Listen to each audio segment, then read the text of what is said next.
Just as a broad topic, what we're going to discuss is what I would call the ancient astronaut theory, but specifically for tonight's workshop, I'm going to focus on pieces of technology that have been found throughout history, going back to the Sumerians and even before them, but put into a larger context of a view that shows man has probably been on Earth a lot longer than we think. At this point, it stands on the shoulders of the Sumerian culture for the first civilization. But all throughout history, we have megalithic monuments, theories about an Atlantean civilization, perhaps some ancient civilization that existed probably 10, 15,000 years ago, but finding the evidence for this culture on one continent or one specific site has eluded scholars. But as we'll see tonight, there could be a global evidence shown on all continents for a very superior technological culture or civilization that did exist at one time. So ancient technology. Many of the artifacts that have come out of modern archaeological excavations still don't have an answer to what their full purpose could have been. This is an interesting item known as the Antikythera mechanism. It was found by some sponge divers in 1908 off the coast of Antikythera. And what's so interesting about this mechanism is that it's basically a handheld planetarium. Now, this under radar showed that it had between 38 and 70 different little cogs and wheels, more complicated than a modern-day Swiss watch, yet it's over 2,000 years old. They don't know how it was made or who could have created it, but they give theories that possibly someone like Archimedes or someone in the great Greek time period would have had the knowledge to build this type of device, yet they really don't know for sure. But what's interesting about this is that it basically served two purposes. One, as an astronomical device where you could plot, well, the North Star is close to Venus, and if I chart my court in this direction, they could use this device to find out the positions of the planets. But it was also an astrological device, so that it would tell the person who held this box, well, if I was born today, 50 years ago, I can see that my sign is aligned with Sun and Venus.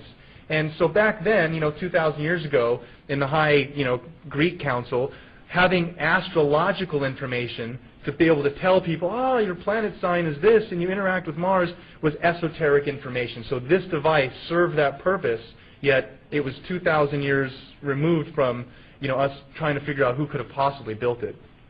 Here's a rendition of it would have looked like inside of its box. So another interesting area of information that I like to point out is Egypt. I'm going to kind of jump around from various parts of the information tonight in the workshop because there's just so many of these pieces that, when shown from their own aspect, will fit into the bigger picture. Some of the artifacts shown in Dendera in Egypt, we have tombs and recesses, dark crypts all over Egypt that have intricate hieroglyphs on all over the walls and the ceiling. And Egyptologists will say, well, if there's no evidence of flame, no carbon burning or soot on the ceiling, how are they lighting in these dark recesses to actually see, to carve these hieroglyphs or to paint them? The only other theory aside from a torch would be copper reflective mirrors. Now, copper can only reflect so far down these shafts, so an alternative theory is they had electricity. You can see what they're clearly holding up here, what looks like a light bulb, and it's actually plugged into some type of device. Now, modern archaeologists today say, well, this is an eggplant. They're holding up an eggplant symbolically. Okay.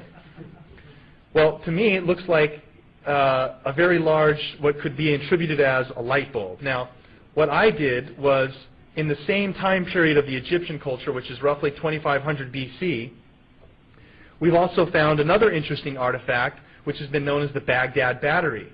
And so I've come up with a theory that in the same time period of the Egyptian culture, in that same era, we have the Sumerian civilization. And in their own rise to technology, we've discovered over a dozen of what are called the Baghdad batteries, which is basically a 4,000-year-old battery. It's a copper jar with a clay jar with a copper lining and iron rod down the center. And if you fill it with a weak acidic liquid like grape juice or vinegar, lemon juice, and you touch the copper and the iron, you get a positive charge. Now, Eric von Daniken actually made a relief of what's shown on the wall and had done a test where he created a light bulb and powered it just to scale as shown on the wall, and it actually functioned. It worked. Now here's an actual picture of the Baghdad battery of what was found. I recently did an on-camera experiment for the Discovery Channel where I generated positive 4 full volts consistently using a replicated battery shown here in the far right corner. And now if you figure 4 volts from one of these, you stack up 2 or 3 of these, you instantly get up to a 9 volt, 12 volt battery, which could power what we have today in our modern devices like flashlights. So you combine this with something like that, and maybe possibly an alternative view was that they actually were harnessing electricity. The other theory is that archaeologists today say, okay, maybe they had a battery, but the only thing that we would accept that they would be using this for would be electroplating, so that you could basically heat up silver, gold, and then spray it over jewelry and find precious elements, which they have a lot of evidence to show that that's what it was being used for. This is an alternative view for what it could have been used for. And you can see here again just a little showing that you put these 2 positive negatives on the voltmeter and you would get a positive charge. So ancient engineering, unexplainable archaeology. This kind of goes again into the theory of an Atlantean culture, maybe someone predating the oldest civilization of which we'll get deeply into here, the Sumerian culture.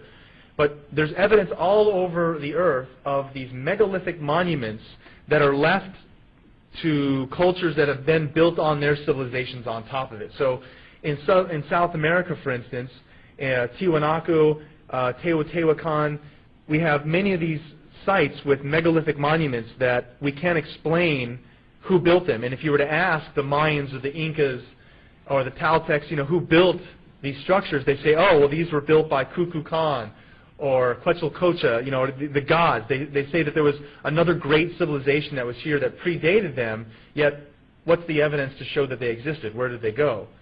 So what I point out is that we have these megalithic structures all over the earth that when looked at closely, there's no explanation for how they got there. Here are stones found in Pumapuku which basically fit together like Legos. They're built in such an intricate way, carved such a way so that they would fit together. You can see here also there was molten liquid metal poured to connect these devices. Amazing technology for a culture that's 4,000 years old. And you can see here, this larger one, there's symmetrical drilled holes, precision drilled holes throughout the stone. And there's no way to do this without modern technology of some type of a drill. Yet here it is and stands for all time of evidence to see.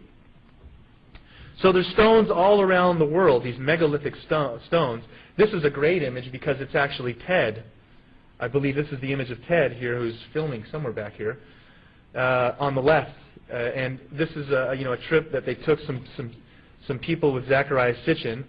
And this is a stone that's in Baalbek in Lebanon. Now what's so interesting about this is that we have stacked several miles from this quarry site, these stones that are trilithiton stones, huge stacked stones.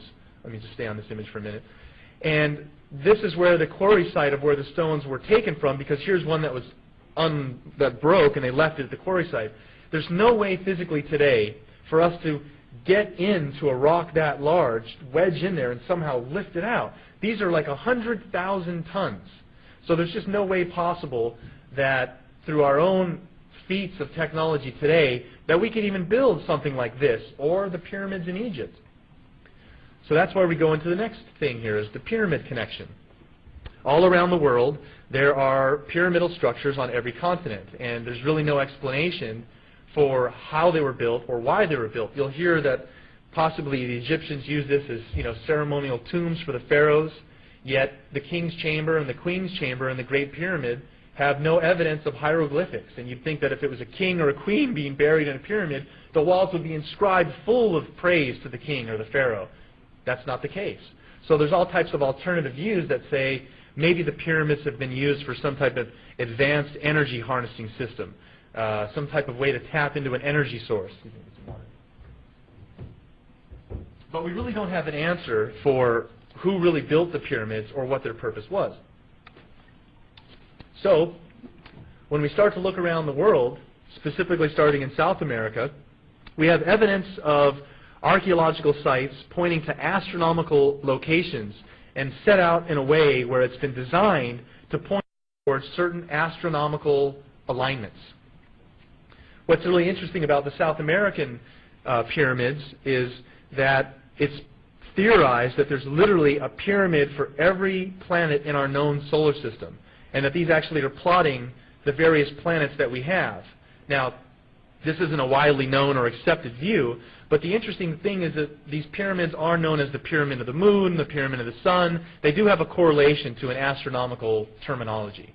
So it's an interesting layout when we look at the sophistication and the grandeur of something built by a culture that's, again, what we don't attribute to, Stone Age cultures or primitive technology, yet they have knowledge that's been displayed in a way where now with our sciences and understandings we can look at this and use radar and mapping, look at the telemetry and say, well, wait a minute, how could they have known that this is actually 1/10 of a degree off to the true north?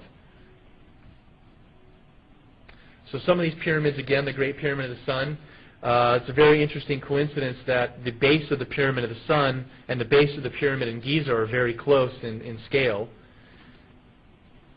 And when you look through, again, some of these pyramids, this is very comparable to the Egyptian size and mass, but there's really no explanation for what they were being used for other than other previous cultures of them come, in South America, Mayans, the Toltecs, Aztecs, and have come in and taken over these lands and these monuments for themselves, assuming that they were built by their ancestors. But when we start to get into some of these more interesting, well-known structures like the 3 Giza pyramids, there's a lot of unanswered questions, because if the pyramids were built by the Egyptians 2500 BC, roughly 4,500 years ago, then how is it possible that there's alignments taking place here that just can't be explained in that time period?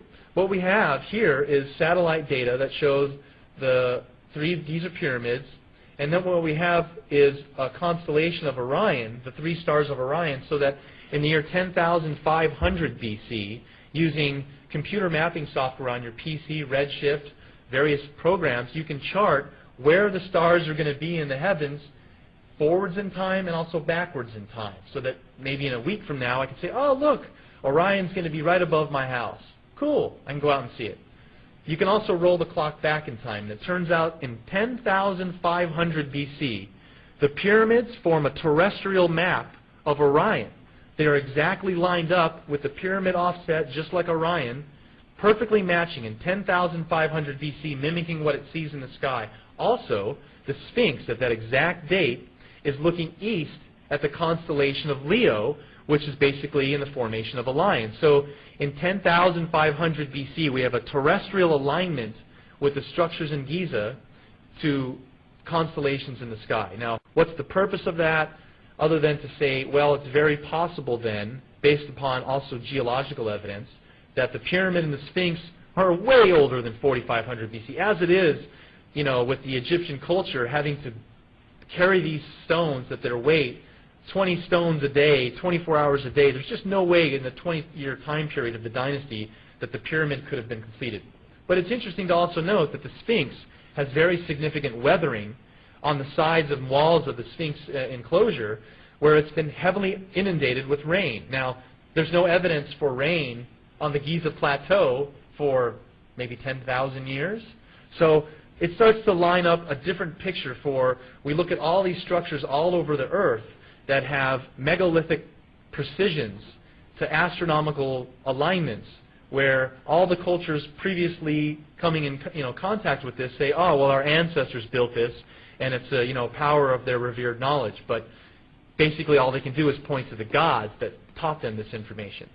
So one of the things that I'm going to start to lead and show you is that if you're an ancient person living in a clay hut and using stone tools, and all of a sudden you see a firmament in the sky, or Ezekiel wheel within wheels and some type of craft is ascending, and a being steps out and says, hello. They didn't understand. And they said, you're a god. How can this be? Now, these same reports happening today, we call them alien abduction. And there's just a much higher level of involvement on, society's acceptance of this idea. But as you'll see, it's not such a far-fetched idea when we start to look at all these artifacts and evidence that point to the fact that ancient man was witnessing and had knowledge that they couldn't have just learned on their own. Here's an unfinished pyramid in Egypt, which is a very interesting undertaking. They saw that the sides of the pyramid started to slant in a direction where they couldn't support it, so they stopped building. So another interesting part of this, again, is the ancient astronomy. And a lot of these megalithic sites are aligned to astronomical precision points. So when we look at some of these cultures, the Egyptians and the Sumerians, and dive into this knowledge, the 12 houses of the zodiac, where does this information come from, and what does it actually mean? What was it being used for? What's the significance of this? One thing I would state is the Sumerians, as we'll talk about here, being the first civilized culture to show up, were the ones who actually were the first ones to denote 12 parts of the heavens and divide them into zodiacs. And the way this works is very simple. Just like you would hear, we're in the age of Aquarius or in the age of Pisces. The way that would work was simply that right at the time of heliochal rising, which is when you go out early in the morning and the sun is just about to pop up over the horizon and it hasn't yet, and you can still see the stars against the backdrop of the sky.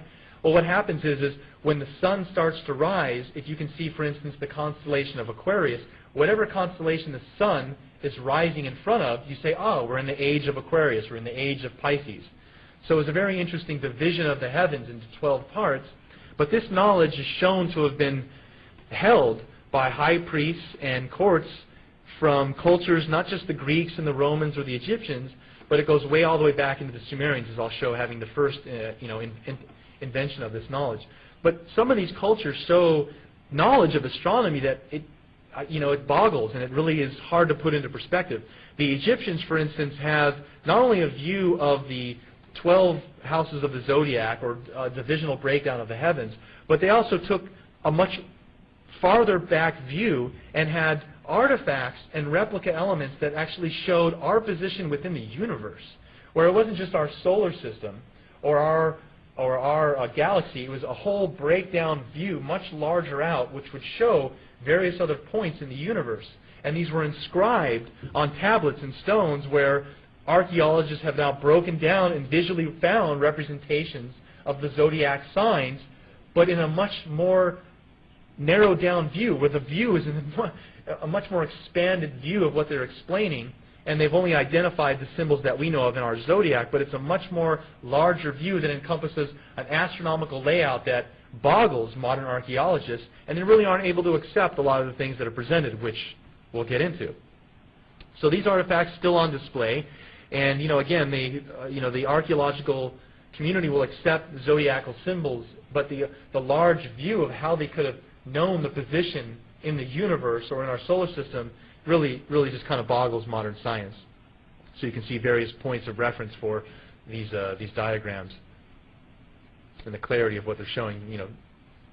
This is one zodiacal set, just like it would be changing in a calendar.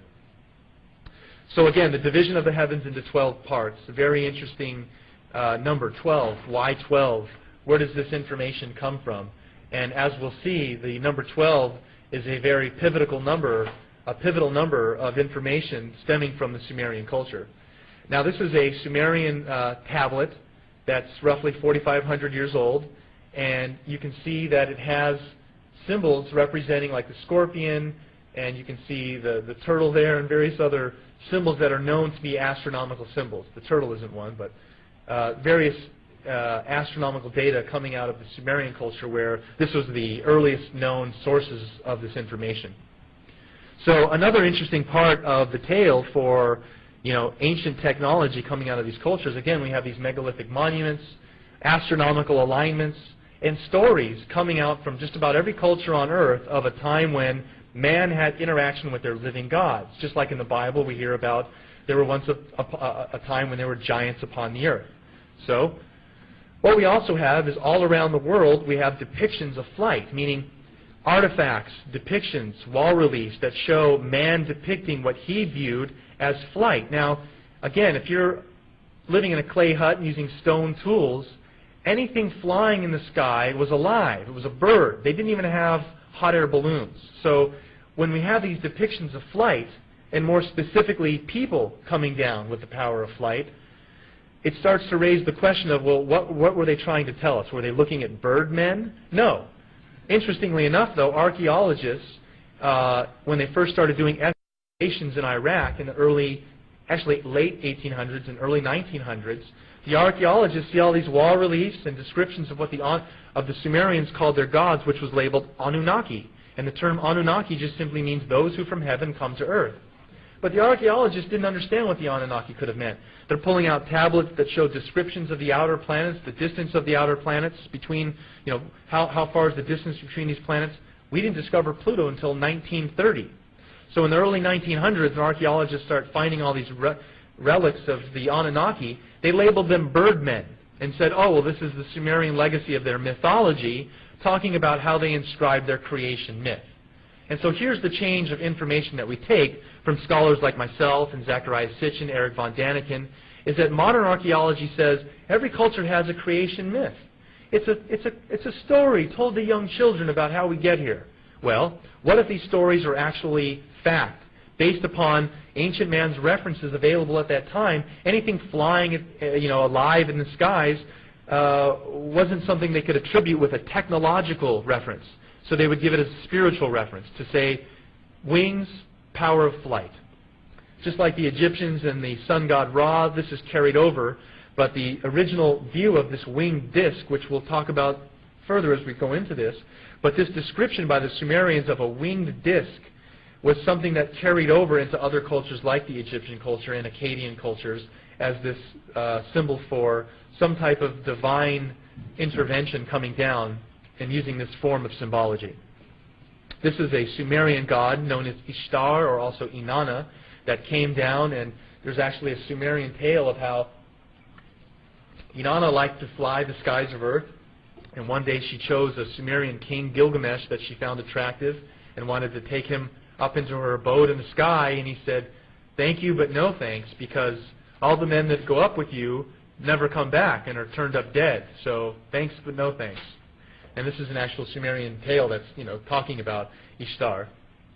Very interesting things that come out of the Sumerian culture that we still use today. They have over 100 of the firsts attributed to what we use in a civilized culture: courts, laws, systems of judges, school education, medical science, astronomy, agriculture, writing, mathematics, and information about their living gods as to how they attributed all the information they gained. They said they learned from the Anunnaki. So looking at some of these other references for the power of flight, looking at the Egyptians and the Sumerians, we also have cultures around on other continents. Here's another thing found in a tomb. This was found in the tomb in Saqqara, Egypt, found to be dated around 200 BC. And the Cairo Museum basically labeled this a wooden bird model until someone that was doing excavations and was interested in artifacts that showed power of ancient technology or power of flight from various cultures said, hey, look, there's other artifacts that maybe show this could be a representation of an airplane. Because also we have in South America pre-Columbian civilizations that have these small models that are on display as insects, flying insects. Well, when we put it into a larger perspective, we could start to see that there might be a similarity being shown here of artifacts being displayed by ancient man, where maybe ancient man wasn't actually piloting these craft, but it's something they were seeing and were trying to replicate. Now, here's another fact that I would point out, is that we have something today's cultures call a cargo cult. So right after World War I, when American soldiers flew into remote areas like southern Africa and came across Aboriginal tribes, they land in their prop plane and get out and light up a cigarette and have a voice recorder and step up to the Aboriginal and they record his voice and play it back to him, and he's amazed. A voice recorder and lighters, and flying machines. They thought they were gods. And so when the soldiers packed up their camp and left to come back here, the Aborigines made straw models of these planes and scraped away runways and started worshiping the plane in hopes that the gods would come back. So that same story is shown here by ancient cultures, where they must have been witnessing something by trying to replicate and explain, but with only the knowledge they had available at that time. No technological references, only spiritual or things in nature, by giving it wings to say it had the power of flight. So very interesting artifacts. Here's another one found by Zacharias Sitchin, held in a Turkish museum, and it was not on display. The curator was convinced by Zacharias Sitchin to put it on display and label it, the headless. Actually, I'm not sure. I think it's just an unknown description. But Sitchin, in his book, labels this the headless spaceman, and you can see it has very rocket-like characteristics, very similar to the space shuttle. But in here, where we see the thrusters in the back, it looks like there could be a gentleman seated, only he's missing a head. So they call it, the headless spaceman. But very interesting artifact that just appears where's the reference point? Well, we're starting to see a perspective here. Another interesting artifact that just found some interesting relevance of rising up to something in the sky. No real significance other than I just thought it was an interesting artifact. So another area of getting in more into the ancient, or more into modern times, of ancient descriptions of technology being witnessed, yet what's the context, is through Renaissance artwork. Various places in Yugoslavia and in Renaissance artwork in Italy and places that we'll look at, there's descriptions and things being shown where if you look a little closer, you start to see stuff that, what does this mean? Here is a monastery in Yugoslavia that you can see here is a very, very fine fresco that was done somewhere in the realm of 1539, and it's a depiction of Jesus on the cross. But here we have in the backdrop of this strange aerial phenomenon being piloted by humans. And if you look closely at what's going on here, you can see that there are several craft, and there's obviously someone in there piloting it. You can see that the actual other people in this painting are looking up at this in awe and are actually shielding their face, going, "Oh, we see it," and you'll see this here in a minute. But it's a very interesting fresco that shows information that, again, what would they be depicting beings flying in the skies for? And obviously, everyone's scared or is paying attention to what's happening. So this starts to raise the question of, what was ancient man witnessing in the skies? And when we start to look at some of these wall reliefs, it really starts to raise the question of, are these actually, is it God that they're witnessing, or is this possibly just their understanding of their lack of understanding for interpretation of what they were witnessing? Here's another interesting painting of the Madonna, and by, I believe it's St. Giovanni, and you can see here, very interesting religious painting, but as a backdrop to the painting, watch this. Look over her left shoulder. You see a gentleman with a dog shielding his eye and looking up in the sky at something. What could that be? Well, it looks very much to be some type of glowing or gaseous emitting craft that has enough attention so that the dog and the gentleman are looking up. And the artist made such a point to put that type of detail into the picture. And a lot of these artifacts are shown throughout religious artwork and in Renaissance artwork that really hasn't been scrutinized or looked at from this angle of what was the artist trying to tell us. Very interesting. And so this is nothing new. There's stories all throughout Renaissance artwork that to say that there were glowing shields in the sky that attacked us. And so these depictions put into a different context start to raise the question of, the same things that we report today as UFOs or unknown lights in the sky. We have a little bit more of a broader understanding of our views in technology to give a review of what we see. So when we go all the way back to the Sumerian culture, which is kind of the pinnacle point of what I focused on in my research, we start to see that even though the Sumerian culture is on record as being the first culture or civilization we have record of, there's texts that go way 10,000 years back in ancient India, and stories of Vimana and crafts that circled our Earth and let down smaller crafts, and stories of the gods, how they fought in our atmosphere around the Earth. But the only great civilization that we have as a complete civilized culture rests on the shoulders of the Sumerian culture, meaning they've left us artifacts, sites, the city of Ur, texts, a complete package to put into perspective what was going on in their time frame. So it's a very interesting tale because, as one of the famous authors, Zacharias Sitchin, taught us, modern archaeologists will squabble over one phrase, over one word, Elohim, Anunnaki, and they didn't put it into a larger perspective of what the overall tale is being told here of our history. So there's a lot of discrepancies for when we start to think about extraterrestrial intervention or theories not accepted by archaeology and mainstream science, because where is it? Show me the alien. Show me the UFO. Well, you just have to look a little closer and be open-minded to the fact that ancient man didn't understand technology. But put through the eyes of what we now understand as technology, were these actually gods that they were interacting with, or possibly just more advanced technologically and spiritual beings that came here and influenced us? I will say one other thing too is, the Anunnaki spoke about this, that they believe in a force greater than theirs, a life force. But a lot of people religiously, me being raised as a Christian, hard to grapple with the idea that there could be aliens or extraterrestrials possibly that had a hand in our creation. But that doesn't mean that they're the gods. It just means that they're the gods with the small g. Someone still had to create them. Where did the Anunnaki come from?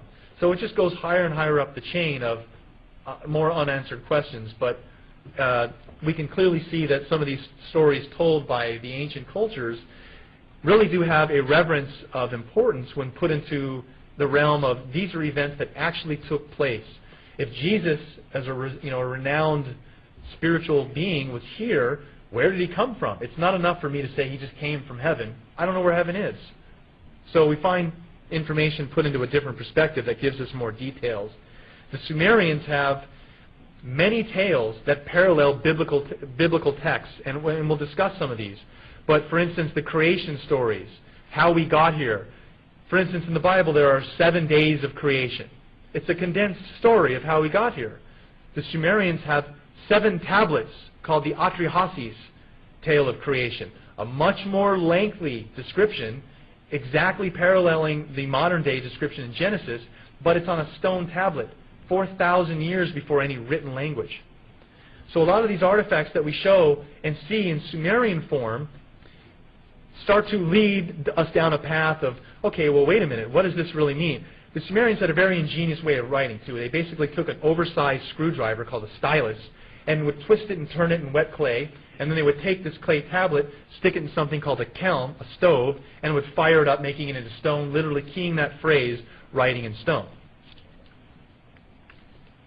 What's interesting, though, is with our 26-letter alphabet, we think we're so proficient, and the Sumerian cuneiform alphabet consisted of over 400 characters.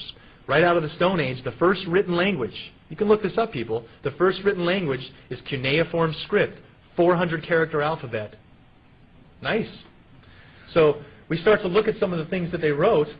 They would sometimes also write on semi-precious stones.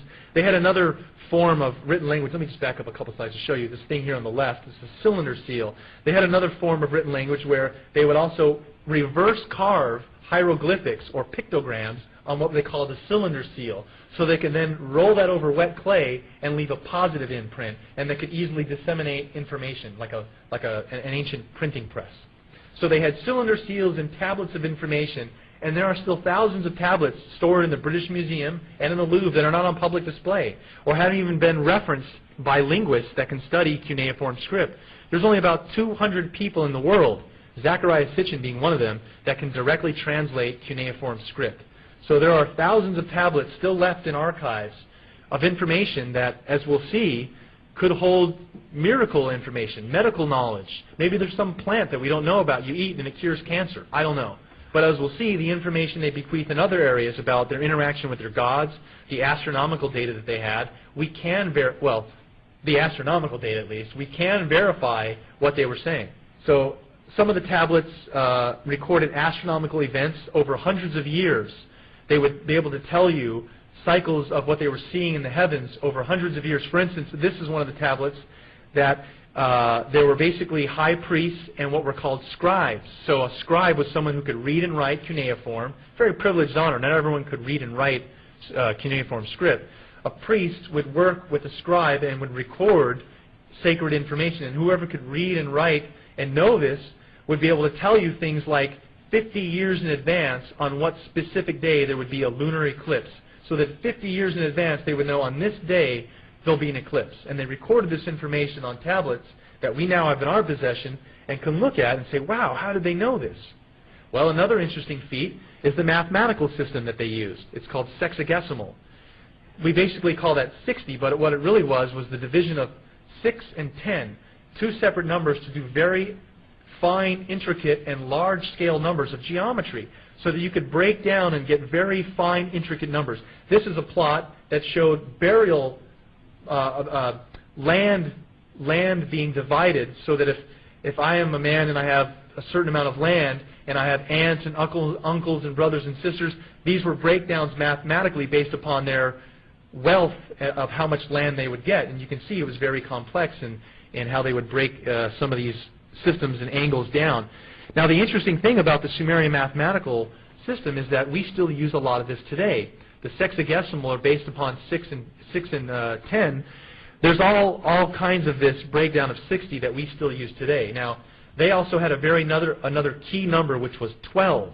And we'll talk about this as we get into it, but they basically were the first ones to divide or to have 12 hours in a day, a double day and night, 12 hours in a day, 12 hours in a night, 12 inches in a foot, 12 in a dozen. The Sumerians were the first ones to say that we actually have not 9 planets in our solar system, but 12. They counted a solar system that was made up of 12 planets. And this is a key part of the Sumerian tale because it involves another planet which we have not located yet, which we've maybe heard about, called Planet X, or Nibiru by the ancient culture is what they called it, Nibiru, which simply means planet of the crossing. So in the very early times of the Sumerian culture, they have stone artifacts, I might have one in here, that actually shows a glowing cross in the sky. Now this is 4,000 years before Christianity, yet they symbolize this planet where their gods came from as a glowing cross in the sky. How's that for some similarities with the Christian Jesus on the cross? So we start to look at this breakdown of 12 months in a year, 12 hours in a day, 12 in a dozen, 12 planets in our solar system, 12 disciples of Jesus, the 12 tribes of Israel, the 12 Greek Olympians. Well, the Sumerians' knowledge of 12 planets in our solar system and their gods coming from the 12th planet starts to tip the scale of 1 or 2 coincidences, okay, but 15 or 20, wait a minute. So Sumerian astronomy, they actually have tales and tablets that describe the distance between our planets and what they look like in space. Now, we didn't know what the planets looked like until we sent Galileo and Voyager in the late 70s, early 80s, and took color images of the outer planets. We were able to see Uranus is a bluish-green planet. It looks similar to Pluto. And so this information was recorded by the Sumerians. They actually have depictions for all of our planets. Here is a seal, I'm not really sure what it's telling us other than what it's showing is what you see here is a cross representing Nibiru, the planet Nibiru, and the 7 dots of Earth and our crescent moon. Now, they called our Earth the 7th planet. And I'm skipping ahead of the slide, but I'm going to go ahead and tell you, but we'll see it in a minute on the slide. They called our Earth the 7th planet. Now, you'd think third rock from the sun, that cool terminology. No. Because if you're starting from outside of our solar system, Pluto, Uranus, Neptune, Saturn, Mars, Jupiter, I'm getting that wrong, Jupiter, Mars, Earth, as you come in, counting outward in, we are actually on the 7th planet. So that sacred number 7, 7 days in a week, very interesting terminology that describes us as being the 7th planet. And here you can see us depicting the 7 dots of Earth and our crescent moon, and Nibiru and its crescent moon. So this kind of leads into an overall topic of what's known as the ancient astronaut theory, that basically all cultures around the world talk about a time when gods visited ancient man. When we hear about descriptions of these, we hear things like chariots of fire or Ezekiel's wheel, a firmament within the heavens, a solid mass within the heavens is what they're saying. They didn't have any way to describe what they were saying, whereas today we would be like, it's a UFO. You know, we have different terminology, but it's the same explanation being given. It's some type of conveyance of a craft being piloted by beings like us. So we start to look at these tales of angels in the Bible and see a similarity of the descriptions of the Anunnaki by the Sumerians, but in a much earlier context, because, well, the chicken and the egg syndrome here is clear. The Sumerians are stone tablets, and the Christian and the Old Testament are tales that have been compiled over time, but here we have the source tales coming from the Sumerian culture. So this kind of really started to sum up questions I had as a Christian for, where is heaven? I'm just told it's up there somewhere. Well, that doesn't make sense to me. So a lot of the information that came from the Sumerian culture gets to be very specific and parallels a lot of the modern biblical tales for where we come from. A lot of these depictions and wall reliefs I found to be very interesting. Here we have a depiction of an Anunnaki coming down to meet a Sumerian king, showing again some type of conveyance of the power of flight. I always make the joke that these are taxpayers holding up the platform so that this can actually take place. Good old taxpayers. But this is a common theme where the power of flight or some type of conveyance of flight is being shown throughout these Middle Eastern cultures, and specifically stemming from Sumer. Now this filters into Akkadian and other cultures of this winged disc of the symbol you see here in the bottom, but it comes from the Sumerian culture of the Anunnaki. And these wall reliefs are found all over Iraq and all over Iran. This is in Persepolis. I hope that one day, I'm such a big advocate of this information, that I would like to be able to, in my lifetime, travel to Iraq and stand on the solid ground and see these and touch this for myself. This is amazing information that, our own heritage of where we come from has now ramifications for being destroyed by, the current war that's been taking place. And there's been a lot of anomalous information surrounding our interest into these ancient cultures. And, there were stories about Saddam being very interested in, building monuments to worship the Anunnaki like a theme park. And he wanted to collect. The artifacts found in southern Iraq were basically taken by the British Museum, and they have them on display.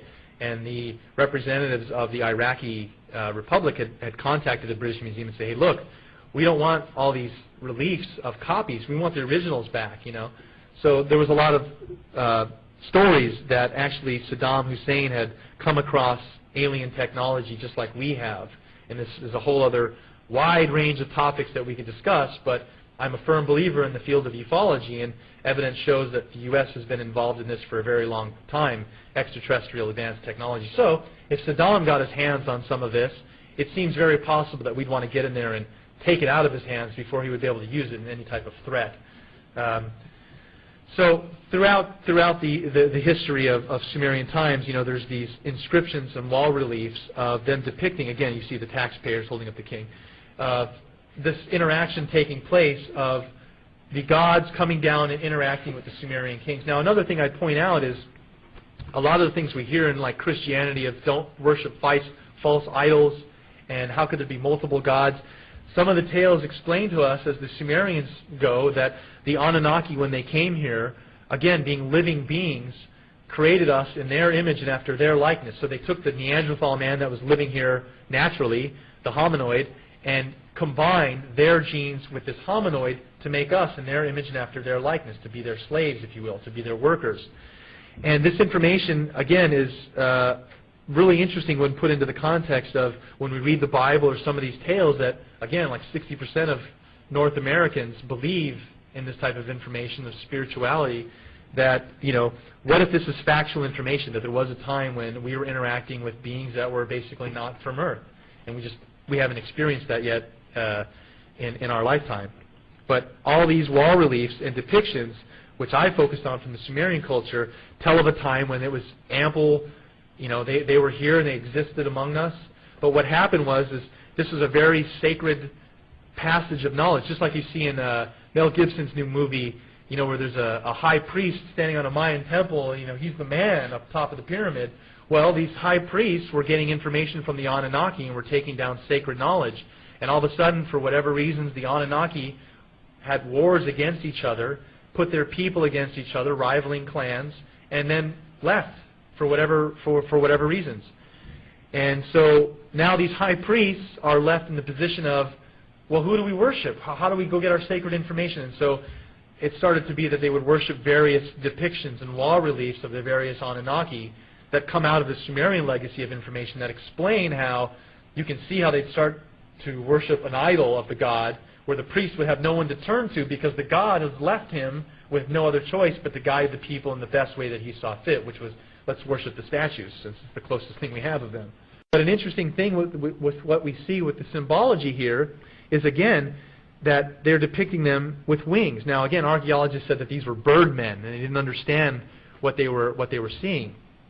Well, I make the symbolic reference of saying they were just showing that they had the power of flight. Because if we look at today's modern symbolic references for the power of flight, here we have Apollo 11, the first astronaut landing, and it's an eagle. Houston, the eagle has landed. I think even, right, we have this clip.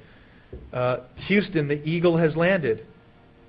Now, 6,000 years from now, I don't think people are going to look at the Apollo 11 patch and say, what were we doing, landing birds on the moon? No. We're just symbolically showing, right, that we had the power of flight. And it's the same thing that the Sumerians were saying for...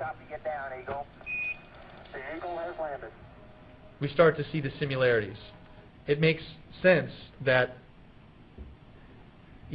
what they were depicting wasn't that they actually had wings, it was to say that they had the power of flight. They didn't have any references for spacecraft or airplanes.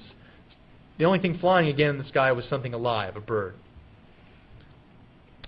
So, the only reference point again is to say that all of these references for the power of flight from ancient cultures around the world, when put into the context of maybe they were witnessing something in the skies that they only had to reference in the knowledge base that they had, which was very simple terms. So now we jump into a term from the Sumerian information of if there was a great flood, what could have caused it, and what information do we have to support this type of a theory of a great deluge?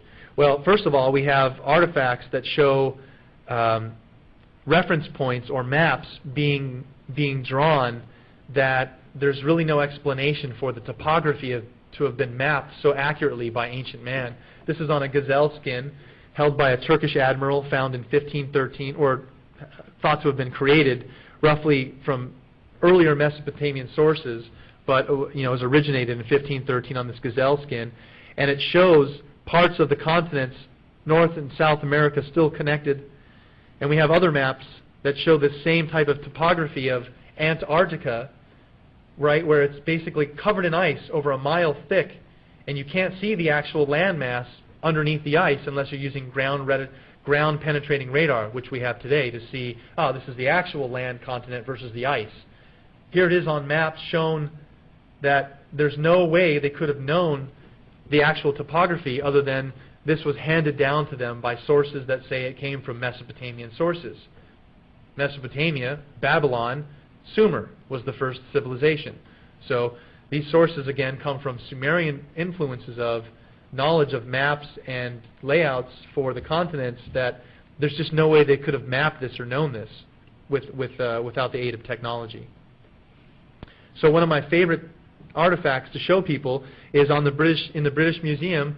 There is on display the flood tablet, and it tells in a very primitive form of Akkadian script, very close to cuneiform script, a tale of how an Anunnaki, a Sumerian god, chooses a man called Utnapishtim, a Sumerian man, to build a craft and to take aboard all living things that he could find in the area, plants, animals, his family. But it's a tale that's echoed out in a stone version where, when the curator, it was actually an assistant curator to the British Museum, his name was George Smith, and when he found this tablet while doing an excavation in, I think it was early 1900s, he started to read and decipher this and threw his hands up in amazement and couldn't believe that here he has in stone an actual tale of the Noah's Ark. But it's in a Sumerian derivative that's thousands of years before any known tale, possibly the original form. So what's interesting about a lot of these Sumerian tablets, as we see here, this one, is there's actual physical evidence to show they have echoed biblical tales Just like the Genesis 7 days of creation, there are 7 tablets of creation that tell a much longer tale of how the Anunnaki came here 300,000 years ago, originally to mine gold in southern Africa. As the tale goes in the Sumerian text of how this was written, the Anunnaki came here to find precious gold and minerals to repair Nibiru's atmosphere. On the Anunnaki's own rise to a technological civilization on Nibiru led them to have atmospheric issues, holes in the ozone as it's described, where they would use gold to grind it up into a powder and patch their atmosphere by shooting this up into the atmosphere. Nibiru is known to be a very luminous, glowing planet. Many people have asked me over the years, how could life survive on Nibiru if it goes so far out into the solar system? Well, one of the theories is just like you are what you eat, or you're a product of your environment. If you're living on a gaseous, glowing planet, we do see natural luminescence here in fireflies and various other living creatures, where if the Anunnaki did live on a glowing planet, all these depictions we see of angels with this halo around them, the Anunnaki actually had a glow about them, that if one was to be standing in front of you, you would be like, he's got kind of a glow to him. So that tale, again, carried over of similarities of the depictions of the Anunnaki to our, what we would call angels, starts to take a physical reality when we find artifacts like this. Here's another interesting thing. There was once upon a time when there were giants upon the earth. So we have many depictions of Sumerians worshiping Anunnaki, and they are depicted as a much larger form. Now, I don't really think, because I haven't seen skeletons found or any evidence to point out that the Anunnaki were physically larger beings. I just think they were revered as, very great beings and were depicted as, larger so that they would be more prominent. But it's a very interesting tale, again, when we hear these similarities and then we see them in physical form from a culture that predates any of the tales found in the Old or New Testament.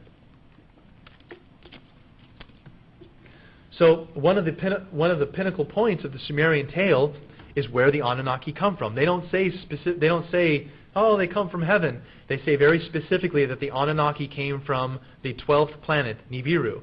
And we would know that today as Planet X. Now, the reason why there's been controversy over the last few years is a lot of people have started to come into the idea of saying, wow, we see evidence for global changes, weather patterns changing, getting more catastrophic. We do support the idea that there was a great flood. What could have caused that great flood? Well, the Sumerians give us a very accurate tale of how this planet, Nibiru, is part of our creation of the solar system and planet Earth. And they have a very drawn-out text that explains how Nibiru, this ancient planet, billions of years ago, and now they describe it in the early times of when the planets hadn't finished becoming solid mass, probably hadn't finished coalescing, this intruder planet comes in, Nibiru, and gets sucked in by the gravitational pull of our outer planets and collides with our primitive Earth. Now we're talking 4 billion years ago, people, a long time ago. But they're saying that basically the Nibiru collided, or the moons of Nibiru collided with our primitive Earth, which was then called Tiamat, and pushed it into a new orbit, and in doing that collision, cracked it off, making the asteroid belt, moving us into a new orbit, and forever changing the makeup of the solar system. Now, the reason why this information is so interesting is, as I'll show you from the ancient sources, there's a lot of evidence to support not only the Anunnaki, but where they came from. Here's a cylinder seal rendition on a stone tablet that's roughly 45, almost 6,000 years old. And what's interesting about this is it's just basically the Sumerian God granting the Sumerians the plow, agriculture. But as a backdrop, you see a complete depiction of our solar system with the sun in the center and all the planets that we know of. Now, why this is so amazing is that through the times of Copernicus and Galileo, we thought we were the Earth was the center of the solar system. We didn't have any idea that we orbited the sun. Yet, a complete, accurate rendition 6,000 years ago on a Sumerian tablet. And they have a lot of information that not only supports what they say for a 12th planet, but as I described earlier, calling us the 7th planet and counting outward in, there's a lot of information that we can now confirm with our science between the distance of the planets, what they look like in space, all described by the Sumerians 6,000 years ago. Now again, when archaeologists were pulling these tablets out of ancient Iraq, in the early 1900s, we didn't discover Pluto until 1930. So talk of a 12th planet and the outer planets and Birdmen, all of this information went into a big pile called the myth pile and has basically been untouched by modern archaeologists until over the last 30 or 40 years when people have started to have alternative theories to say, well, what if this isn't mythology? What if these stories are things that have actually taken place? So an artistic rendition, again, just showing the Sumerian makeup of how they counted 12 planets, the 9 planets that we know of, plus our sun, our moon, and an additional planet, Nibiru, making the 12th planet. So they have a very interesting tale, as I was describing, of how this planet, they called it an intruder planet, came in and whacked our primitive Earth and forever changed the aspects of our solar system. Uranus is tilted on its side. Pluto and Neptune, they possibly think were dislodged moons of Saturn, yet they don't know how this could be. How did they get into their current orbit? Well, a lot of this information is described by, or is put into play with an answer by including an unknown foreign body that came through and has disrupted our solar system. This again is the Sumerian information of how it got pulled in by the outer planets, had this collision with our primitive Earth, and then put us into a new orbit. Now why this is so amazing is the asteroid belt is not enough to make up a planet. There's no real theory as to what caused or what is the asteroid belt, other than in the religious texts, for instance, we have stories that, like in English, it's called the hammered out bracelet. And the Sumerians very specifically in their texts explain how all of this came into be with this additional planet, Nibiru, coming through the solar system. And when it did that, after whacking us 4.5 billion years ago, it thrust us into a new orbit so that it comes around once every 3,600 years through our inner solar system. So Nibiru, I think I have a slide here showing that. No, I guess I don't. Sorry. Well, Nibiru's orbit goes around the sun in a very elliptical orbit. We go around the sun once. A solar year for us is 365 days. One loop around the sun. One orbit for Nibiru is 3,600 of our years.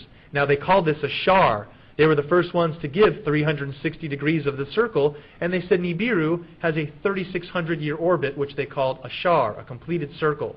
Another interesting thing that I point out to people is that if the Anunnaki do exist and they live on Nibiru, a solar year for them is 3,600 of our years. One loop around the sun is a year. On Earth, it's 365 days. So I hypothetically throw out there that if Jesus was an Anunnaki and he came here and he was 21 and said, "Hello, my people, I am here. Here's some laws and things you should live by to keep your body safe and have a good mind, and I will return." However means that he left. 3,600 years go by because he goes back on Nibiru, and it's just been a year for him. He goes around the sun once. He comes back a year later. It's been 3,600 years on Earth, but Jesus has only turned 1 year older.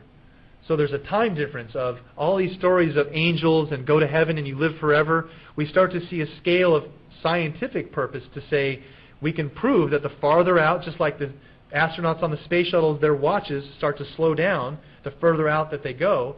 It's very possible to say that being on another planet whose solar orbit is much more of a longevity than ours, you could have an increased lifespan. But the payoff for that would be, again, 1 year on Nibiru is 3,600 of our years. So you go on to Nibiru and you're like, woohoo, party for a year.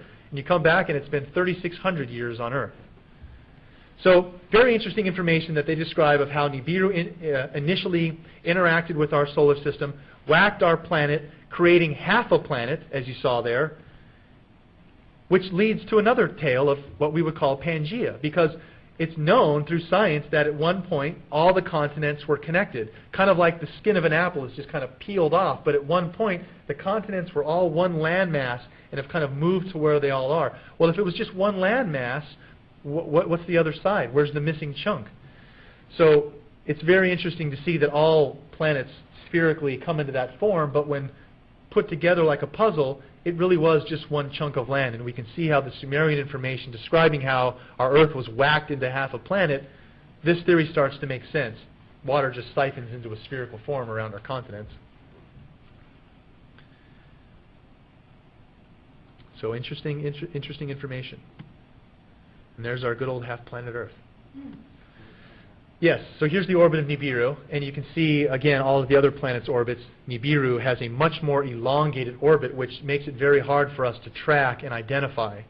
Now, the information does take a tail into modern knowledge, where there was, in the early 80s, we had a spark where Zachariah Sitchin, this linguist who's been learning about the Sumerian culture and knowledge of Nibiru and the Anunnaki, went to the Naval Observatory in Washington and met with the lead scientist, Dr. Robert Harrington. This was in the early 80s.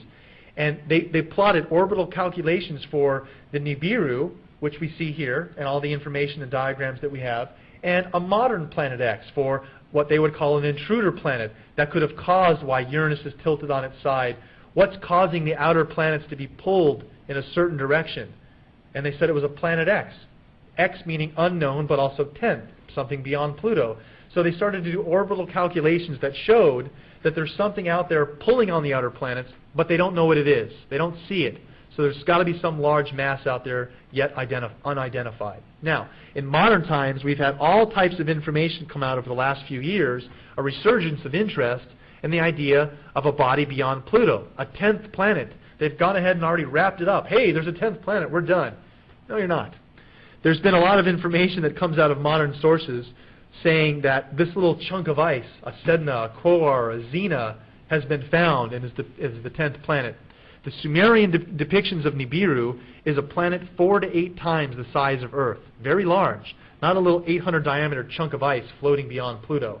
So if Nibiru is ever to be found or seen, just like the Sumerians depicted it as a large glowing cross in the sky, it will be a very visual event that amateur and professional astronomers will not be able to turn away from. So what took place, again, in the early 80s is Dr. Harrington and Zachariah Sitchin compared their orbital models for the NASA 10th planet and the ancient Planet X. And very interestingly enough, this is nothing new, that we see all throughout the last decade new technologies being launched into space, new telescopes, the SIRTIF, Hubble, various imaging technologies that are allowing us to peer deeper and deeper into space and start to look for something called extrasolar planets, maybe even some that exist in our own solar system. And we have reports all throughout news, a new far-out peer is found, a 10th planet. This information has been coming out in modern science terms to collaborate that there is possibly something out there that we still have yet to find. Now, if we do find this planet, it's very interesting that we could have ancestors that live on that planet. So utilizing the latest technology that we have to search and peer through the veil of space, I actually met with the lead astronomer for the SIRTIF project, and her name is Dr. Michelle Fowler, and I asked her point blank, is there any possibility that the SIRTIF would be able to see something like a Planet X in our own solar system, a planet 4 to 8 times the size of Earth? She said, yes. And it is possible that something like that does exist on a very elliptical retrograde orbit. But we haven't seen it yet. Now, this type of telescope would be able to image that. But it has to be focused in a very specific area. You can't just flip it on and, oh, there it is up there. So there's a lot of technology that is aiding us now to start to look into the heavens and find things that we didn't know existed. As an example, what you're seeing here is in the top right corner, the visual light spectrum. But then you can see the different light modes that we get out of SIRTIF by using advanced infrared astronomy that can basically, SIRTIF is a telescope out in space that is kept below sub-zero temperatures. It's a super-cooled telescope, and it basically is able to penetrate the veil of coldness in space where there's these massive dust layers that they weren't able to see through. Well, the SIRTIF can tune itself to the temperature of these, this dust and see right through it, and give us crystal clear clarity of, for instance, galaxies where all those little dots you see are suns. Those are all suns that you see, active, that could have planets around them. So the SIRTIF gives us details and information that is very interesting information. But it also starts to lead conjecture to new theories, which the Sumerians have been saying all along. Here's something that's been recently prognosticated for how our moon got here. They call it the Orpheus theory. An intruder planet whacks our primitive Earth, and the debris coalesces to form our moon. Wow, that sounds oddly similar to the Sumerian descriptions of Nibiru coming in and whacking our primitive Earth, and creating the asteroid belt.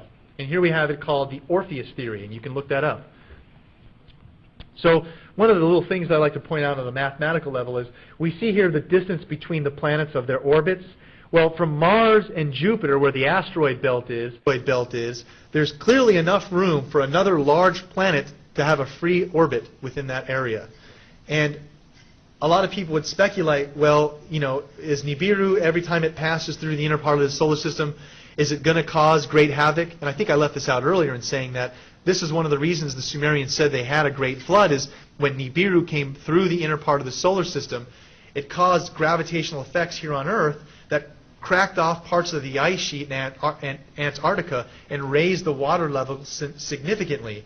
So that's what caused the Great Flood by the Sumerian descriptions, is this intruder planet has gravitational effects on the solar system, specifically Earth, as it comes through. So people have postulated, well, when's the next time it's going to come through? Is it going to have you know, catastrophic effects as it has in the past?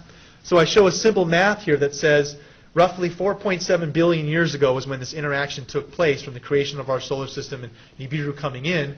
And Nibiru having a 3,600-year orbit, meaning it goes around the sun every 3,600 years.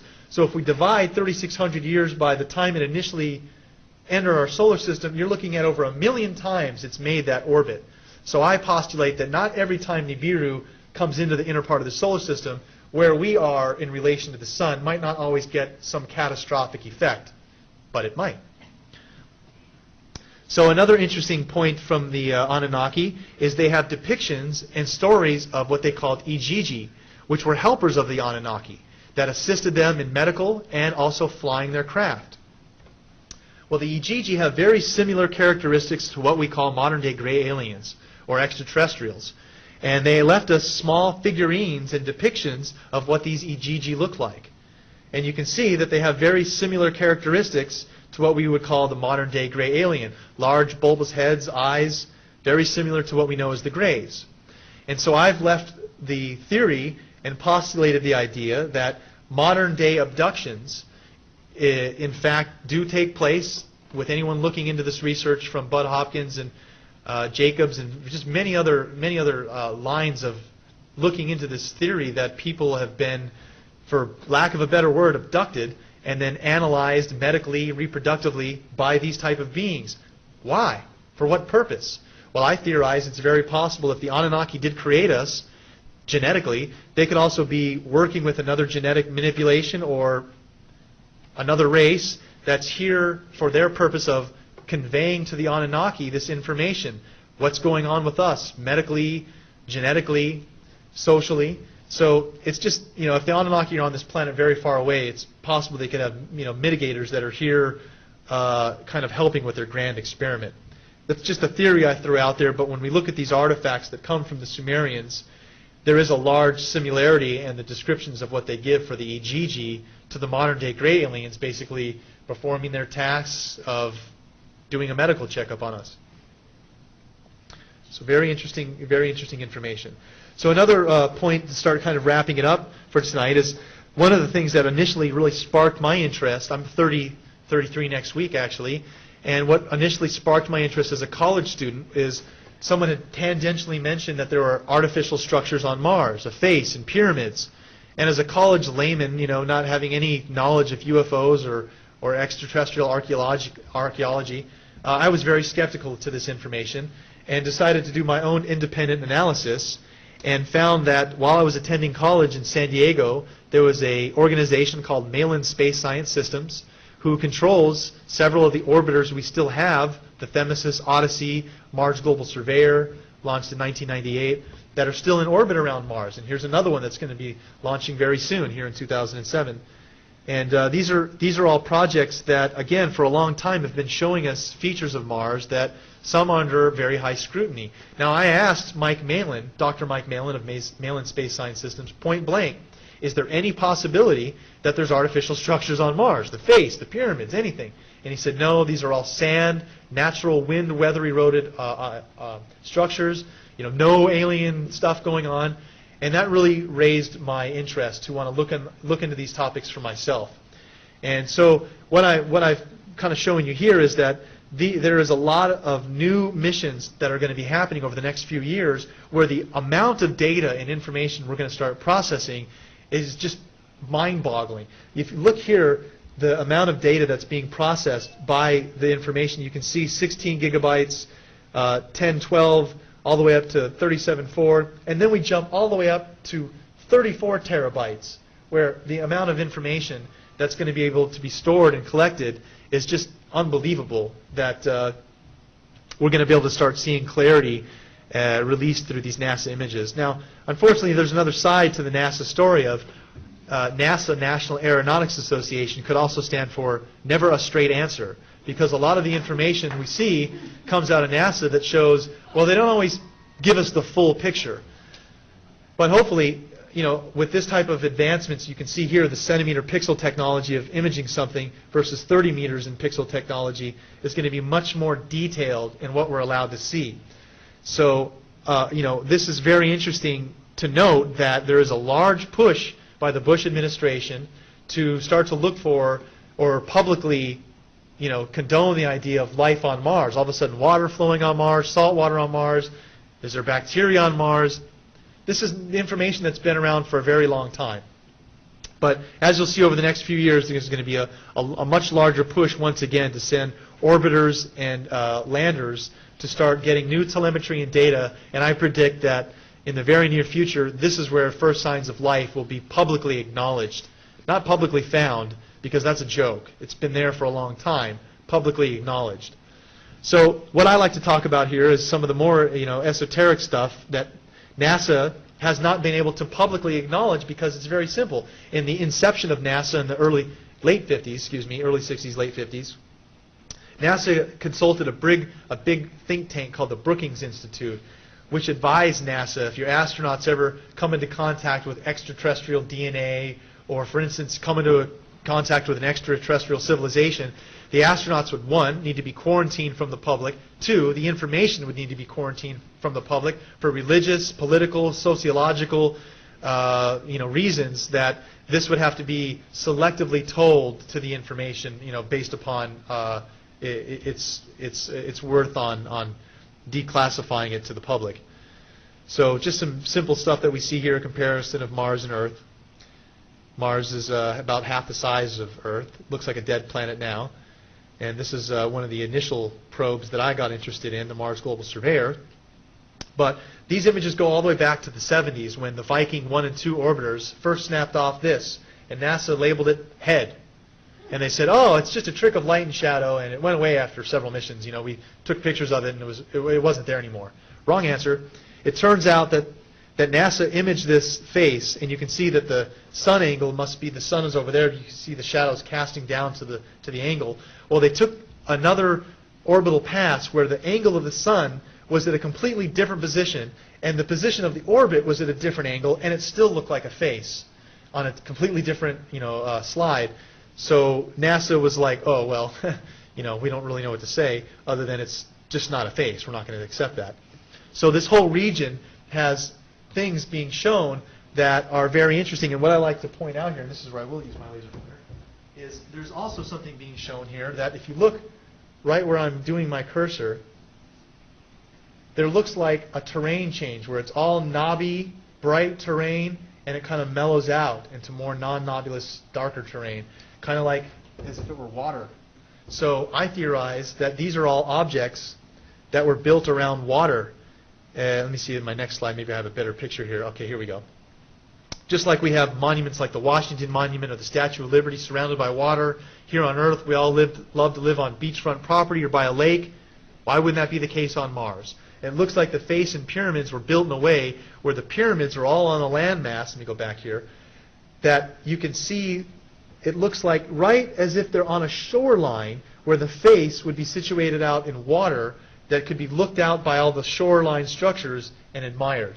So very interesting layout of saying these structures possibly could be large pyramidal structures that were, at some point an ancient city.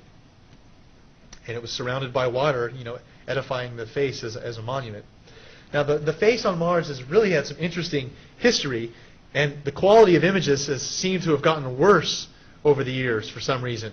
If you look here on the bottom, in 1976, the progression of technology and imaging has gotten worse. Now, I'm not really sure why this is, because it's only for the region of Cydonia where the pyramid and the face are. There's been other areas that show, and I think I might have a slide of this, that show that there's been manipulation of grayscale imagery, meaning in grayscale imagery you have 256 shades of gray. In some of these areas that were shot over Cydonia, there's only 64 shades of gray. They've actually taken out the data, and the actual slides, the raw slides from NASA, you had to Photoshop enhance these and really bring up the contrast to actually see anything. But any other part of Aries Borealis or a part of Mars, it's crystal clear resolution, you know. So it's very interesting. Now, this was done in 1998, and you can see that it's very hard to actually make out the face. Or is it? What I've done is taken this face, and I chose the worst one. This is the worst image that they could provide. I'd say, okay, let me throw this back at you. When you take the face and you rotate it so that it's looking at you head on, like a face would be, and I cut it down the middle so there's a left and a right half, look what we get. Left, right half. So if we just look at the right half, what we see here on the right side, it's that one half mirrored, just like our faces are supposed to be asymmetrical. You get this on the right. And it looks very face-like in the sense that we can see eye sockets, nose, mouth, some type of symmetry. But this less eroded left side, when flipped and mirrored, well, hey, what do we have here now? Now we see symmetry that can show that there's symmetry around the face, some type of headdress, eyes, nose, mouth, coming out of a monument that was sculpted out of wind and sand. So this again is very interesting symmetry to be coming out of an artifact that's shown on Mars and is skeptically known as possibly a face on Mars. But no one really ever analyzes the data where they can split it in half and look at it. NASA has not given the fortitude of research that this deserves. But I was able to find 5 to 10 peer-level review scientists with PhDs and imaging credentials to look at this data and say this does merit further study. One of the persons I am a big advocate of is a gentleman named Dr. Mark Carlotto, who's done a lot of algorithms on the Mars telemetry, just as he's done with Russian satellite telemetry, so that we take satellite imagery of Russia and we can run these mathematical algorithms to say, oh look, that's actually a tank being shielded by some shrubbery or by a tarp. But the mathematical algorithms would say, it has 98% probability to be artificial. And it pointed out things like the tanks and stuff. These algorithms run on the face in the pyramids show that these have, like the face, is a 98% probability to be artificial. None of this type of stuff was ever done by NASA, or at least publicly talked about. So just showing again here that in 1976, this original, the red images, compared to in 1998, you can see zoomed in much closer on some of these objects, and they still, versus that time period, look to be pyramidal structures. So I theorize that if we ever do actually send us back to Mars instead of these little rovers, we might find that we have a much greater history with Mars than we really currently know about. So I'm going to kind of go ahead and wrap it up there. I think I have a couple other slides to show you here, but